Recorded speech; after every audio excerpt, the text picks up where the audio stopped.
Emotional Self-Control. How to Stay Calm, Cool, and Collected in Any Situation. Written by Ronnie Rowland. Published by Growth Literacy Lounge. You probably already know what it feels like to lose it. Not just yelling or slamming doors, but that moment when something small pushes you over the edge. A look. A tone. A delay. And suddenly, your heart is racing, your voice is tight, and you're reacting in ways you promised yourself you wouldn't. It's not that you want to blow up. It's that you don't know how to stop it, not in time. Not when it matters most.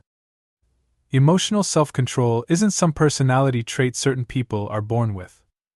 It's not just for monks, CEOs, or people with superhuman patience. It's a skill, and like any skill, it can be practiced, strengthened, and mastered by anyone, yes, even you. The truth is, your emotions aren't the problem. Feeling things deeply isn't weakness. What matters is what you do with those feelings. Whether you let them run wild and take over, or whether you learn to hold steady, even when everything around you is shaking. Emotional control isn't about stuffing things down. It's about staying centered while still feeling fully. This isn't a book about being quiet, passive, or fake. It's about building strength from the inside out. Inside these pages, you'll learn how to pause when you want to lash out, how to breathe when the pressure rises, how to reframe the stories that keep you stuck, and how to train your brain to respond with calm every time life tries to knock you off center. By the end of this journey, calm won't be something you search for.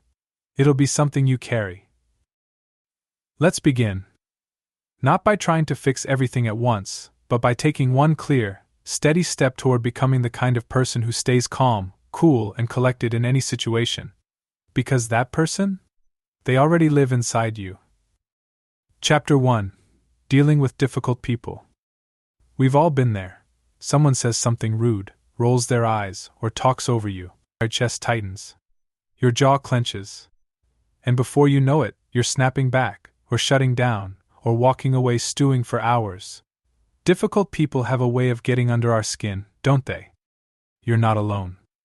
Whether it's a boss who micromanages, a family member who always has a snide comment, or someone who just knows how to push your buttons, these people test our emotional limits. And here's the truth most of us miss: they aren't actually in control of us. We just give them the remote. Let's pause right there. Because this is big, you don't have to hand over your peace to someone else. You can learn to stay calm, no matter how frustrating someone is. It's not about letting them win or ignoring bad behavior. It's about choosing how you want to show up, even when they don't. There was a man named James who worked in customer service. Every day he dealt with angry people yelling at him about things he couldn't control. At first he fought back, raised his voice, took every complaint personally. By the end of each day he was drained, bitter, and exhausted, until one day his manager told him something that changed his life. They don't know you. They're not mad at you. Don't give them the power to decide how you feel. That hit him. And it's true for you too. When someone's rude or hurtful, it usually says more about them than about you. Maybe they're stressed. Maybe they're insecure. Maybe they're hurting. That doesn't excuse the behavior, but it helps you not take it personally. So what do you do in the moment? First, pause. When someone triggers you, your body reacts fast, your heart races, your mind scrambles, your voice rises. That's your fight or flight system kicking in, but you can interrupt it. Just take one slow breath. In through your nose, out through your mouth. Even just that gives you a sliver of control back. Then, remind yourself, this isn't about me, this is about them. Repeat that if you need to. You're not ignoring the problem, you're refusing to let it own you. Now, choose your response. Sometimes, that means walking away. Other times, it means calmly setting a boundary. You can say, "I'm not okay with how you're speaking to me," or "let's talk when we're both calm." You don't need to explain yourself or win the argument, you just need to protect your peace. Will it be easy? Not always. Will you mess up sometimes? Sure, but each time you practice, you're rewiring your brain. You're teaching yourself to respond instead of react, and over time, that becomes your new normal. Think about how powerful that is. Imagine being in a tough conversation and still feeling grounded. Imagine choosing calm while someone else chooses chaos. That's emotional strength. That's real control. You can't change everyone around you. but you can change how you deal with them, and that, friend, changes everything. Difficult people don't control you, you choose your response. One breath can give you just enough space to stay grounded. Calm isn't weakness, it's strength under pressure. Who in your life tends to trigger you most, and how do you usually respond? Next time someone irritates you, pause and take one full breath before saying a word. Let that breath lead your next move. Chapter 2. The 90-second window.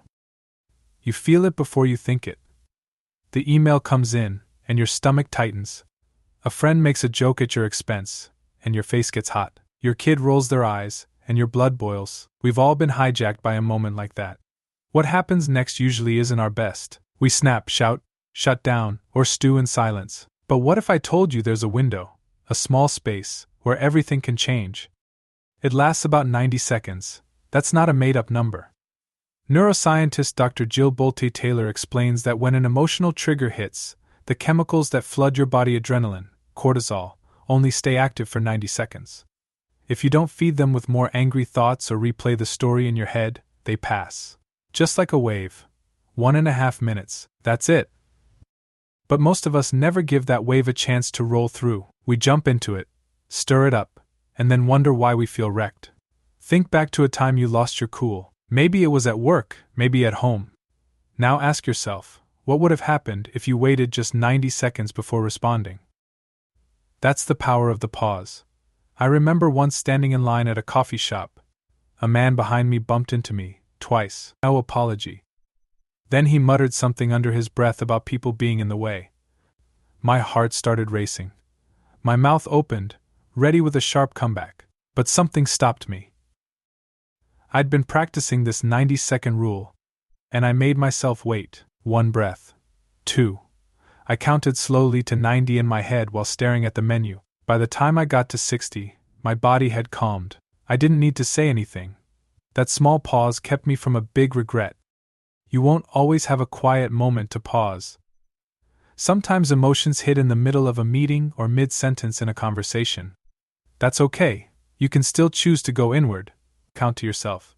Feel your feet on the ground. Squeeze your hands slowly. You're not avoiding the emotion, you're letting it pass without being pulled under. What's tricky is that your brain tries to keep the story going. It wants to replay what they said, imagine what you should have said, and fuel the fire. That's the trap. The moment you chase the thought, you stretch the emotion. But if you can stay with the physical feeling, tight chest, warm face, fast breath, and not add more story, you'll feel it fade. This is a skill. At first it feels hard, like holding your balance on a surfboard for the first time. But with practice, it becomes natural. The key is to catch the emotion early. The earlier you notice, the easier it is to ride the wave. So here's your secret weapon. The next time you feel triggered, don't respond right away. Instead, wait. Just 90 seconds. Don't say a word. Don't send the text. Don't storm off. Breathe, ground, count, or focus on something else. Let the wave crash. Then respond with intention. That short pause can save relationships, protect your peace, and build a calm that no one else can shake. And once you feel the strength that comes from staying steady in the storm, you'll never want to go back. Emotional reactions last about 90 seconds if you let them pass. Your power lies in the pause between feeling and reacting. You don't have to respond in the moment to stay in control. When was the last time you reacted too fast? What could have changed if you had waited? Practice the 90-second rule today. When something irritates you, silently count to 90 before responding. Chapter 3. The power of a single breath. You might think it sounds too simple. Breathe? That's your big tip? But let me ask, when was the last time you noticed your breath when you were upset? Not after. In the moment. Most of us don't. When emotions run high, our breathing shifts without us realizing it. It gets short, fast, and shallow. That's your body's way of getting ready to fight, freeze, or flee. But here's what's wild. Just by changing your breath, you can tell your body, we're safe. We've got this. Your breath is like a remote control for your nervous system. When you slow it down, everything else follows, your heart rate, your thoughts, your tension. Think about the last time you felt panic rising. Your breath probably sped up. Your muscles tensed. Now imagine taking one deep, steady breath in that moment. 4 seconds in. 6 seconds out. That's not just a calming trick. It's biology. It activates something called the parasympathetic nervous system, your body's rest and reset mode. A woman I once coached told me a story I've never forgotten. She was in a tense boardroom meeting. Someone challenged her in front of the whole team. She felt the flush rise in her face, the tightness in her chest. Her first instinct was to fire back. But then, she remembered our practice. She paused, dropped her shoulders, and took one long breath. In her words, it felt like everything slowed down. I could think again. She didn't ignore the comment, but she responded with clarity, not heat. One breath changed the moment. You don't need to be in a crisis to practice this. In fact, it works best if you build it into your day. Before you walk into a room. Before you answer the phone. Before you hit send on that email. Try it now. 4 seconds in. Hold it for a second. 6 seconds out. Feel what happens in your body. The calm isn't magic, it's built in. You just have to access it. Let's make this real. The next time your kid talks back, your partner says something snappy, or someone cuts you off in traffic, don't jump to react. Don't rush to fix it or prove something. Breathe.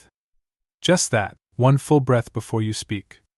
One breath before you decide what to do next. You'll be amazed how often that space helps you respond with strength, not regret. Now, you might be thinking, how can something so basic help with something so big? Because emotions live in the body, not just the brain. If your body is spinning, your thoughts will too. When you calm your breath, you ground your body. And when your body is steady, your mind can think clearly. It's like clearing the fog from a windshield. You can finally see the road again. This is more than a calming tool. It's a daily habit of emotional control, like lifting a weight. The more you do it, the stronger you become.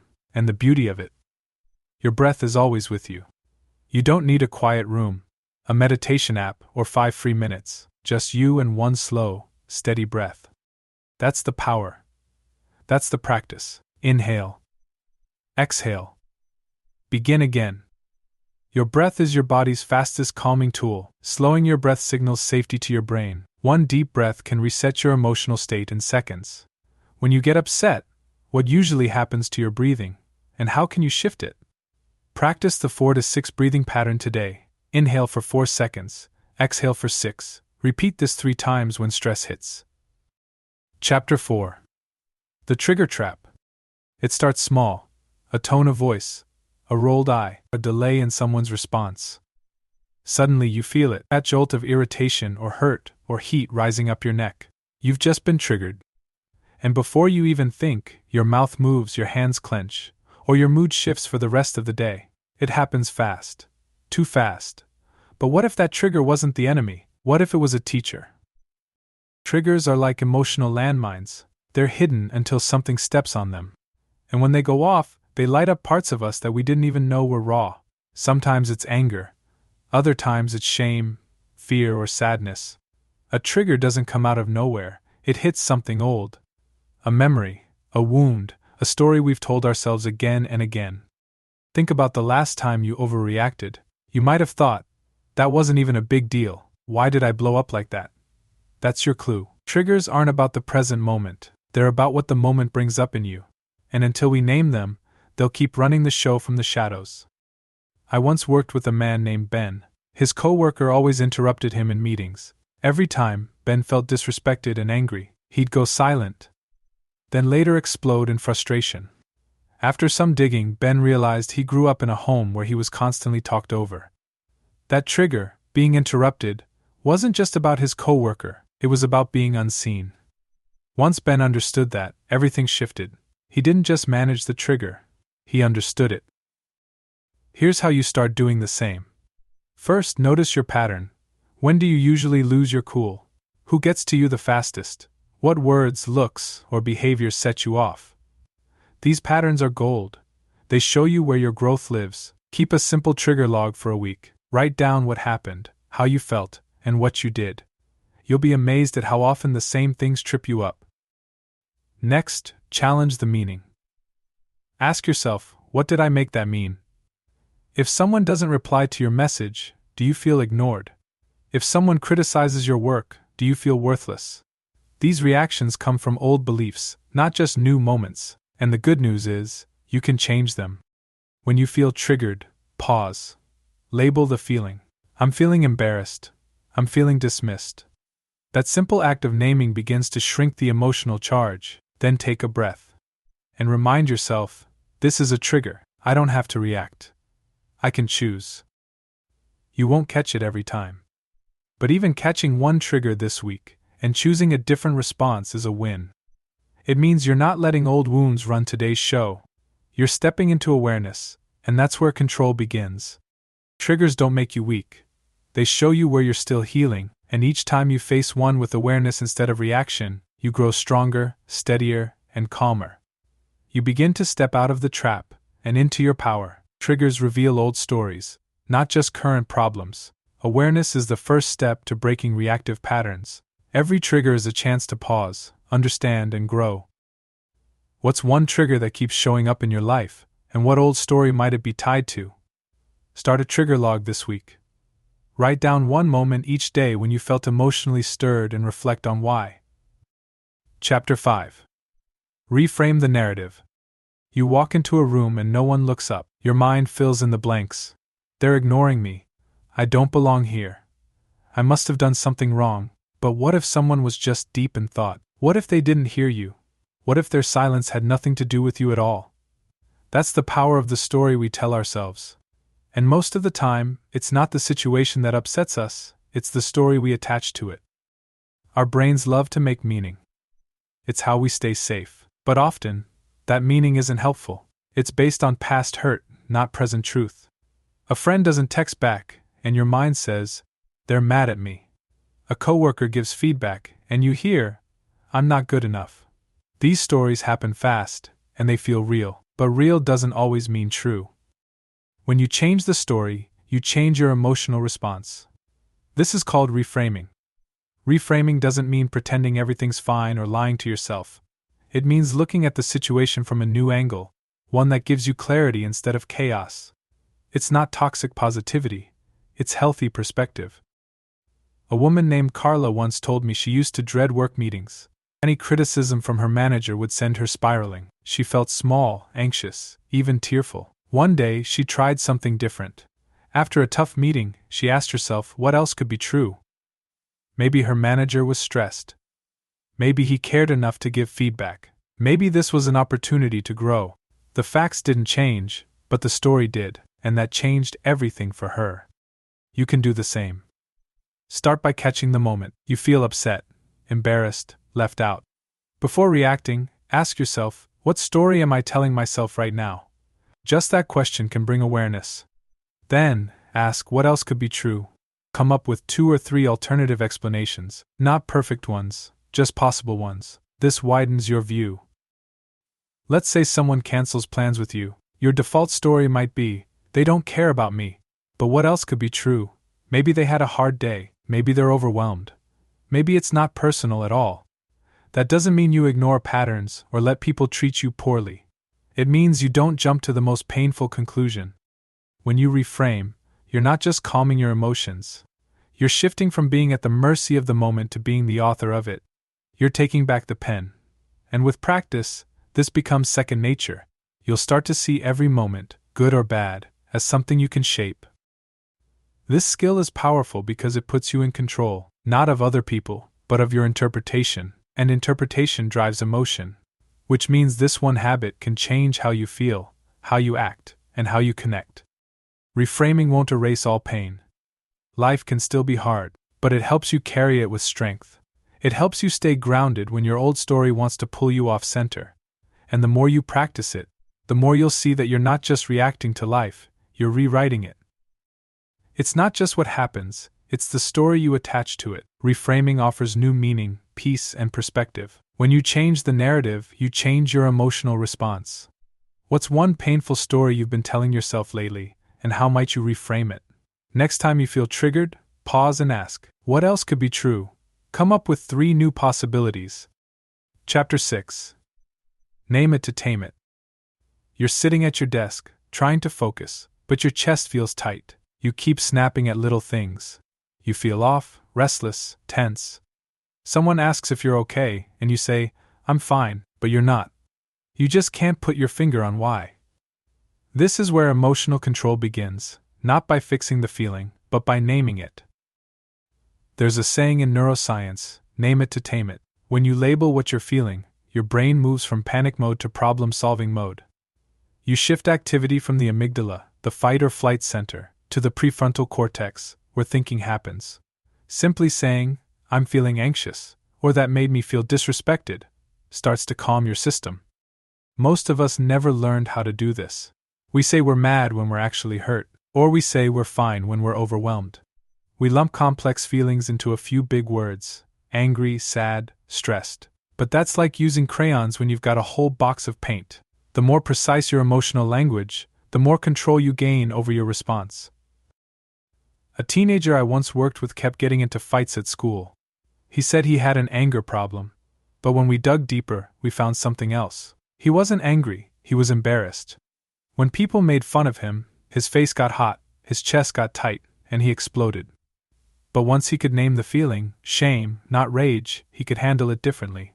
He didn't need to fight to protect himself. He needed to speak up, or step away, or talk to someone he trusted. Naming changed everything. Try it for yourself. When you feel something rising in your body, tension, heat, tightness, pause, ask, "What am I feeling right now?" Go beyond the basics. Are you irritated or disappointed, lonely or left out, nervous or insecure? The more accurate you get, the more your brain can help you respond instead of react. You don't have to do this out loud. You can write it down. Keep a small feelings journal. At the end of each day, jot down 3 emotions you felt and what triggered them. Over time, you'll start to see patterns. You'll get better at spotting the feeling before it takes over. And here's something powerful. Naming your emotions doesn't make them bigger. It makes them manageable. It doesn't mean the emotion is right or wrong, it just means it's real. And real things can be handled. You'll find that once you name the feeling, you often don't need to do much else. The fire dies down. The pressure lifts. It's like turning on a light in a dark room. What felt big and scary starts to make sense. And once it makes sense, you can move forward with clarity. Think of it like this: emotions are messengers. They're trying to tell you something, but if you ignore them or mislabel them, they just get louder. When you listen, name, and accept, they start to quiet down. They've done their job. This skill might seem small, but it's the foundation of emotional strength. Because the better you get at naming your feelings, the less they control you, and the more you control your response. Naming your emotions helps calm your brain and body. Precise emotional language leads to better self-control. Your feelings don't need to be fixed, just understood. What's one emotion you often feel but struggle to name or explain? Start a simple feeling log today. Write down one emotion you feel, what triggered it, and how you responded. Chapter 7. Mind the gap. Have you ever said something and wished you could grab the words out of the air and shove them back in your mouth? Or maybe you hit send on a message and felt a sinking feeling in your gut right after. That's what happens when we react without thinking. There's no space between the trigger and our response, but that space, the gap, is where our power lives. In every moment, there's a split second between what happens and how we respond. Someone cuts you off in traffic. Someone rolls their eyes. Someone forgets to call you back. In that tiny moment, you get to decide what kind of person you want to be. But most of us rush through it. We react before we realize we even had a choice. That's why learning to pause is one of the most powerful tools you'll ever practice. Not a long pause, not 10 minutes or a full meditation, just one breath, one thought. One moment to say to yourself, wait, that's enough to shift everything. I remember hearing a story about a teacher who kept a pebble in his pocket. Every time he felt himself getting frustrated with a student, he'd touch the pebble before speaking. It sounds simple, but that small act created a gap. It gave him space to choose his response instead of spilling out the first emotion that popped up. You can create your own gap in all kinds of ways: a breath, a sip of water, counting to 5, rubbing your fingers together. Anything that gives your body and brain a beat before you move. This isn't about being slow. It's about being deliberate. Let's be honest, this won't always come easy. In heated moments, your brain wants to fire fast. It thinks speed equals safety. But with practice, you can slow your reactions without losing your voice. In fact, you gain more control over what you say and how it lands. You stop blurting, and you start choosing. This doesn't mean you don't feel things. It means you're not ruled by them. When you mind the gap, you become less like a soda can that explodes when shaken and more like a mountain steady, solid, unmoved by every storm. The gap also gives you time to ask better questions. Instead of how do I win this? You can ask, what matters most right now? Instead of how do I get back at them? You can ask, what outcome do I really want? That tiny pause is where maturity lives. It's where wisdom speaks up. It's okay if you mess it up sometimes. We all react before thinking now and then. The goal isn't perfection, it's progress. The more often you create that space, the more natural it becomes. And soon, the gap won't feel like effort, it'll feel like peace. One of the most powerful things you can tell yourself in any stressful moment is this: I have time. Because you do. Time to pause, time to breathe, time to choose. You don't have to react on autopilot. You're not a puppet on a string, you're a person with power. And the more you practice the pause, the more power you claim. The gap between trigger and response is where your power lives. Pausing helps you act with intention instead of reaction. You don't need a long break, just one beat to choose wisely. When was the last time you reacted too fast, and how might a pause have changed the outcome? Pick a pause habit today, like taking one breath or touching your fingertips, then practice it once before responding to any stress. Chapter 8. Training under pressure.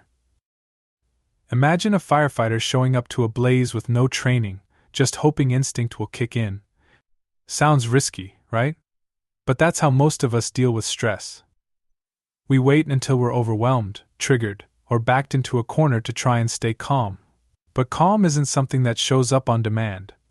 It's something we train for, especially in the small, everyday moments that don't feel like they matter, until they do. Think about athletes. They don't train during the game. They train every day so that when the pressure's on, their body already knows what to do. Emotional self-control works the same way. You don't build it in the chaos. You build it in the quiet, in traffic, in a disagreement about where to eat, in the middle of spilled milk or missed appointments. These moments are your emotional gym. A dad once told me how he used to lose it every time his toddler threw food on the floor. It felt disrespectful, like a challenge, but then he shifted his thinking. He started using those moments as practice. Each time, instead of reacting, he breathed, smiled, and calmly cleaned it up. Not because it didn't matter, but because it did. He was training for bigger moments, when that same child would be a teenager testing boundaries in bigger ways. By then, his emotional muscle was strong. You don't need a perfect plan.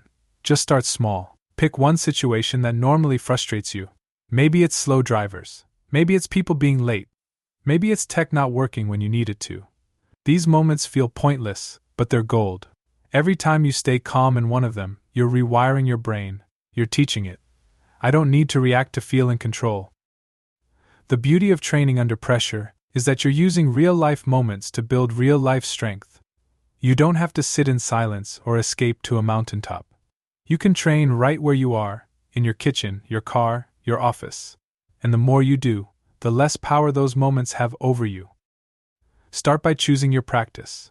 Maybe today, every time you hit a red light, you take a deep breath and relax your jaw.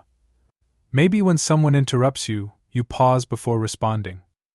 Maybe when your plans change, you tell yourself, here's a chance to train. That shift in mindset turns frustration into fuel. It won't always feel like it's working. You'll slip up, you'll snap. That's part of training too. The goal isn't to get it right every time. The goal is to keep showing up. Every rep counts, every pause matters. And the more you practice, the more automatic it becomes. You'll start to notice something. What used to make you tense now makes you breathe. What used to set you off now feels like a signal to slow down. You're not being tested, you're being trained, and that mindset alone changes how you walk through the world. So don't wait for the big moments to try and stay calm. Use the small ones now. Practice in the everyday mess. Because when the pressure rises, and it will, you'll already know what to do. Emotional strength is built in low-stress moments, not high-stakes ones. Everyday frustration is your best training ground. Repetition makes calm a natural response, not just a goal. What's one small situation that frustrates you daily, and how can you use it to train? Choose one trigger today, traffic, interruptions, or tech issues, and use it as a chance to pause and practice staying calm. Chapter 9. Breaking the old loop. You tell yourself you're going to stay calm this time. You plan to respond, not react. But then someone says the wrong thing, or the meeting runs late, or your plans fall apart, and suddenly you're right back in the same reaction. Same tone. Same frustration. Same regret. It feels like a loop you can't break, but the truth is, you can. You just need to understand how the loop works, and how to interrupt it. Most emotional reactions follow a pattern. Something happens, you feel something, and then you do something. It's fast, often unconscious, and it usually ends the same way. That's the loop. The trigger leads to emotion, and emotion leads to action. Over time, it becomes automatic, like muscle memory. But just because something feels automatic doesn't mean it's permanent. Imagine a scratched record. Every time the needle hits that spot, it skips. That's what emotional habits are like. The record plays fine, until it doesn't, and unless you lift the needle and place it somewhere new, it'll keep skipping in the same place. Your job isn't to destroy the record. It's to guide it in a different direction. Let's say every time someone questions you, you get defensive. That's your loop. The trigger is being questioned. The emotion is feeling attacked. The action is snapping back. Now imagine interrupting that. You still feel the emotion, but instead of snapping, you pause, you breathe, you name the feeling, I feel challenged, and then you respond with curiosity instead of combat. That's a pattern interrupt. That's lifting the needle. This doesn't happen by accident. It takes intention. The first step is noticing the loop. What reactions do you regret the most? What situations bring out a version of you that you're not proud of? Write them down. Trace the path from trigger to action. You'll start to see a rhythm. Then comes the interrupt. This can be anything that breaks the flow, a breath, a mantra like not this time, a physical shift, standing up, stepping outside, even clenching and releasing your fist. These small moves send a message to your brain, we're doing something different now. I worked with a man named Jared, who always lost his temper in traffic. Every honk, every slow driver, set him off. But he started using a trick. Every time he got angry, he sang the ABCs out loud. It sounded silly, but it broke the pattern. It gave his brain something new to do. Over time, he didn't need the song anymore. The loop had changed. You don't have to be perfect. You just have to be consistent. Every time you interrupt an old pattern, you weaken it.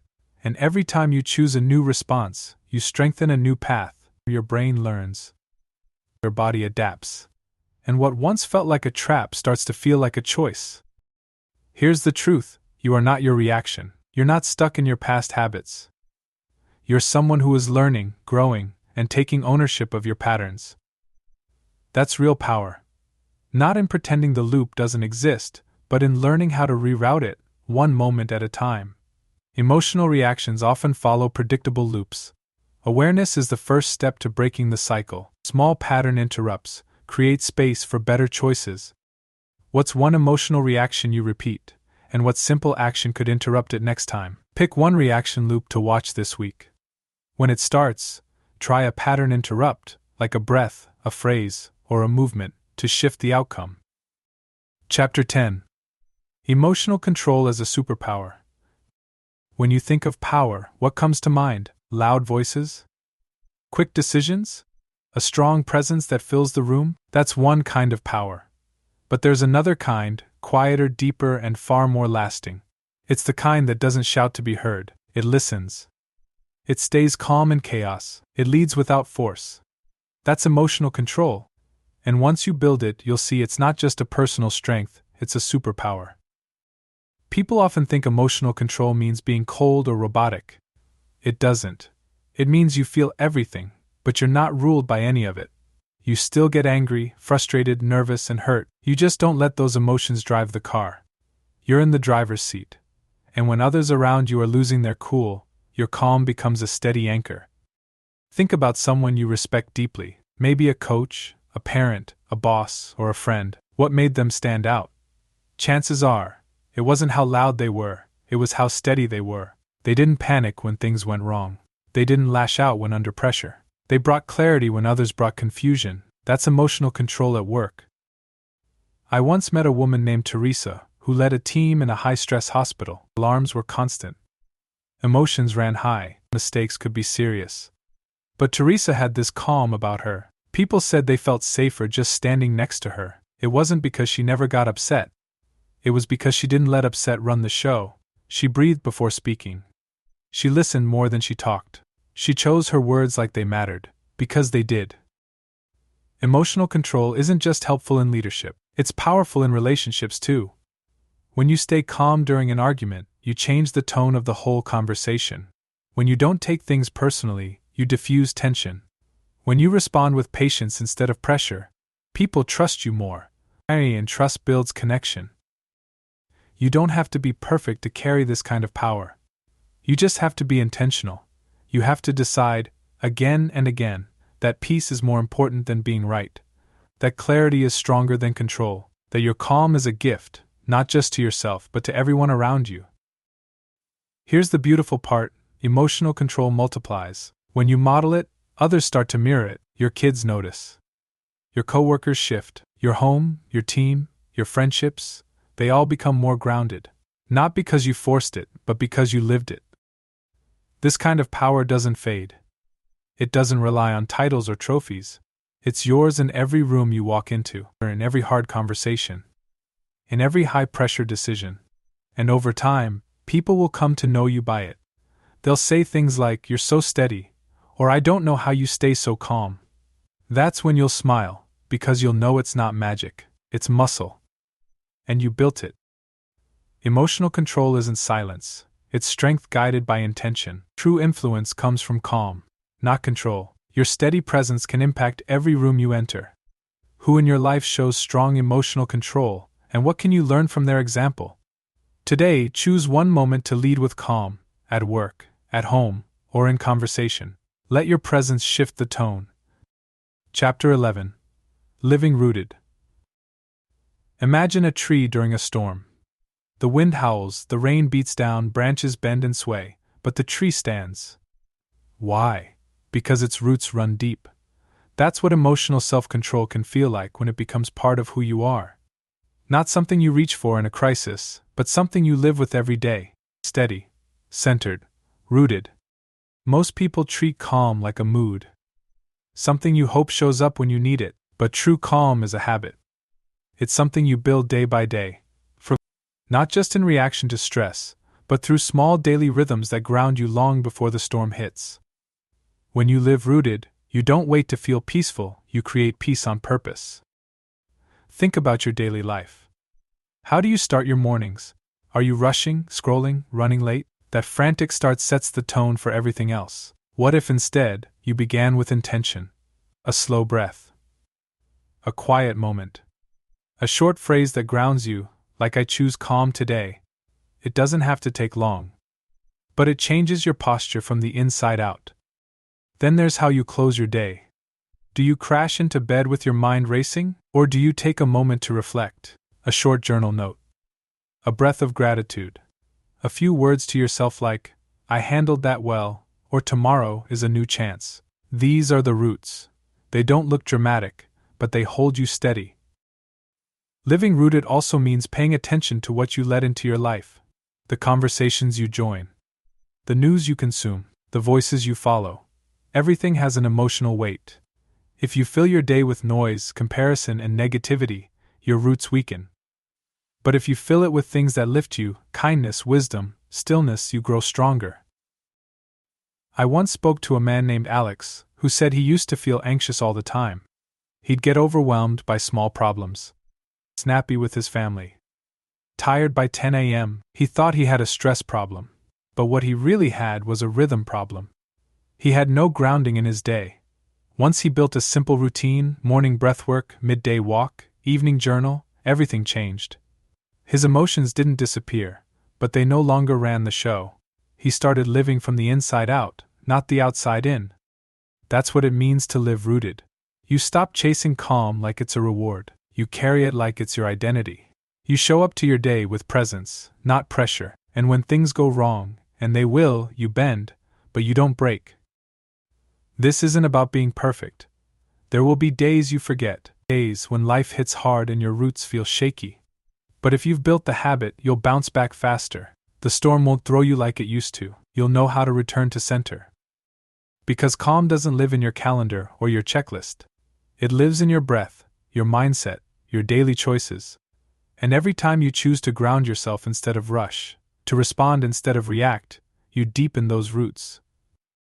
Lasting calm comes from daily grounding habits, not wishful thinking. Living rooted means leading your day instead of being led by it. Your rhythms shape your emotional strength more than any single moment. What daily habit could help you feel more steady and rooted in your everyday life? Create a 2-minute morning or evening calm routine, 1 breath, 1 grounding thought, and 1 moment of stillness. Chapter 12. The Calm Within the Storm. Picture yourself standing in the middle of a storm. The wind whips around you. The noise is loud, confusing. People are shouting, situations shifting, emotions flying, but inside something is still. You take a breath. You don't flinch. You don't panic. You're steady, calm, present. That's not a fantasy. That can be your reality. Not because the storm goes away, but because you've learned how to stay rooted right in the middle of it. Emotional self-control isn't about escaping hard moments. It's about meeting them with strength, and that strength doesn't come from pretending you don't feel anything. It comes from knowing how to feel fully, without being swept away. That's the calm within the storm. And if you've made it this far, you've already started building it. Think back to the journey you've taken through these chapters. You've learned how to pause instead of pounce, how to breathe instead of break. You've named your emotions, faced your triggers, rewritten the stories you tell yourself, and practiced calm in traffic, conflict, and chaos. Those weren't just exercises. They were roots. And now, those roots are starting to hold. You may not notice the change right away. It shows up in small ways. A conversation that used to send you spinning now ends with peace. A rude comment doesn't linger as long. You catch yourself mid-reaction and choose a new path. These moments might feel quiet, but they're proof. You're not the same. You've grown. I once met a nurse named Donna. She worked in an emergency room where pressure was constant. Years ago, she used to cry in her car after every shift. She'd carry the stress home, snap at her kids, lose sleep, but she decided to make a change. She started breathing between patients. She practiced reframing every negative interaction. She built tiny moments of calm into her day, a sticky note on her clipboard that said, "Breathe." A short mantra, "I'm steady in the storm." Over time, she transformed, not the chaos around her, but how she showed up in it. Her coworkers started calling her the eye of the storm. You can be that too. Not because life gets easier, but because you get stronger. You've trained your brain to pause, your body to breathe, your thoughts to lead, not follow. And when stress comes, and it will, you now have tools instead of just reactions. That's power.